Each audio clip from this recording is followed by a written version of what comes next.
Michelle Goldberg says the cure for overpopulation and for underpopulation is the same: allow women their full human rights. European culture is going to change, but I don't see anything outrageous or completely ethnocentric about people wanting to preserve some of the great values of European culture, equality, feminism, gay rights, social democracy.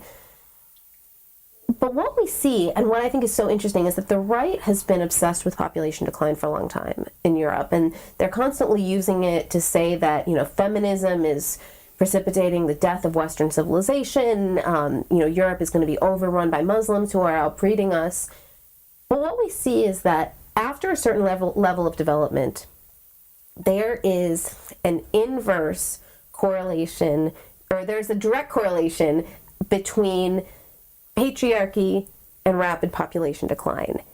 In countries like where there is where a certain level of development and kind of modernization has been reached, but that haven't had similar evolutions in kind of gender roles and social dynamics, in countries like Poland, Japan, Italy, Spain. It's not a coincidence that a lot of these are Catholic countries where women want to combine work and family, but the infrastructure and the social attitudes and the government policies to support that don't exist. They're not having children. I think I call that chapter the birth strike.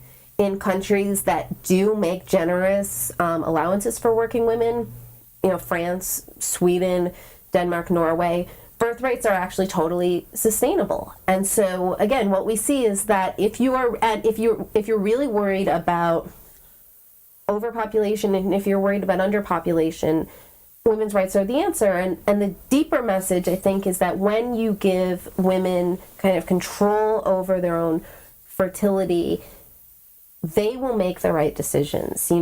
Things will stabilize. People talk about feminism as if it was this kind of destabilizing and chaotic force, and if we could just go back to this earlier way, we would all live in harmony. Whereas in fact, I think that in today's world, women's rights are kind of a harmonizing and a stabilizing force.